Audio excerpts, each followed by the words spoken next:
দর্শক আসসালামু আলাইকুম, সবাই কেমন আছেন? আশা করি ভালো আছেন। তো আমার পাশে যে ভাইটি দেখছেন, এই ভাইটির ইচ্ছা শক্তি এতটাই, মানে আমি দেখে অবাক হয়ে গেলাম। আসলে মানুষের কোনো কিছু করার ইচ্ছা শক্তি থাকলে সে যে কোনো কাজই করতে পারে। ওনার চিন্তা ভাবনা ছিল যে আমি কন্টেন্ট ক্রিয়েশন করব, এবং কন্টেন্ট ক্রিয়েশনে কিন্তু সে আসছে।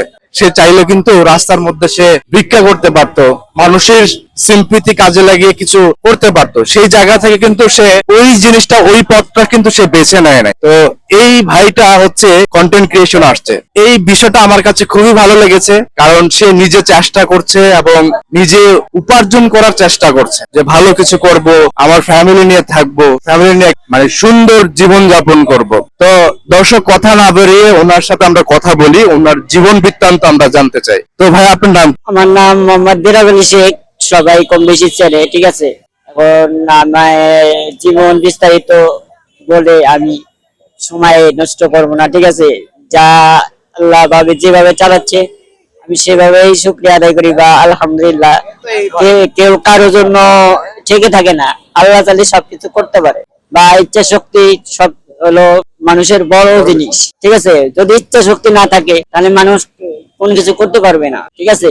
ইচ্ছা শক্তি থাকলে মানুষ সফলতা হইতে দ্রুত হইতে পারবে। যদি মানুষের ভিতরে ইচ্ছা শক্তি না থাকে তাহলে মানুষ কোনো কিছু করতে পারবে না, যত শিক্ষিত হোক বা যত বড়ই ব্যারিস্টার হোক, ঠিক আছে, তার ভিতরে ইচ্ছা শক্তি থাকতে হবে। আচ্ছা, আপনি যে কন্টেন্ট ক্রিয়েশনে আসছেন, আপনাকে মানুষজন মানে কোন চোখে দেখে? আপনাকে মানুষজন মানে খারাপ চোখে দেখে না ভালো চোখে দেখে?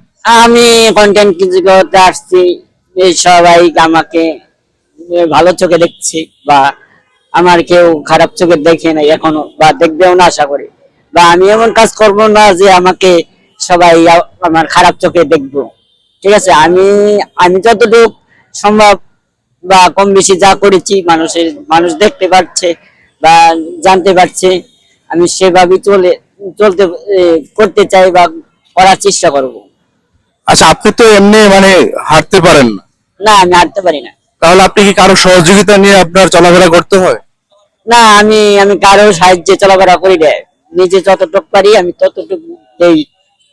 আলহামদুলিল্লাহ। আপনি কি এখানে নিজেই মানে নিজেই আসছেন নাকি কেউ নিয়ে আসছে? আমি নিজেই আসছি, বা আমার সাথে অন্য এক লোক আছে, আমি তার লগে আইছি, ঠিক আছে।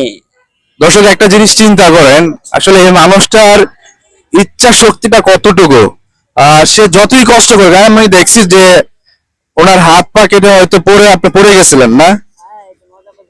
হ্যাঁ, পড়ে গেছে মনে হয়। যাই হোক, ওনার ইচ্ছা শক্তি কতটা, মানে ওনারা না দেখলে আসলে বোঝা যায় না। আমরাই কিন্তু মাঝে মাঝে মানে অলসতা কাজ করে, যে এত দূর যাব, ভিডিও করব, সেই জিনিসটা আমাদের মধ্যে কাজ করে। কিন্তু এই মানুষটার আসলে দুটা পা মানে অচল। সে মানুষটা কিন্তু আজকে দেখেন, এত কষ্ট করে এত দূর থেকে সে আগারগা চলে আসছে ভিডিও করার জন্য, কন্টেন্ট ক্রিয়েশন করার জন্য। আসলে এই মানুষগুলো অ্যাপ্রিসিয়েট করা দরকার, এই মানুষগুলো পাশে থাকা দরকার, এই মানুষগুলোকে সাপোর্ট করা দরকার। এই মানুষগুলো যদি সাপোর্ট করেন, তাহলে আরো যারা মানে আমাদের প্রতিবন্ধী ভাই বোনেরা আছে, তারাও কিন্তু একটা সাহস পাবে, মনে একটা ভালো একটা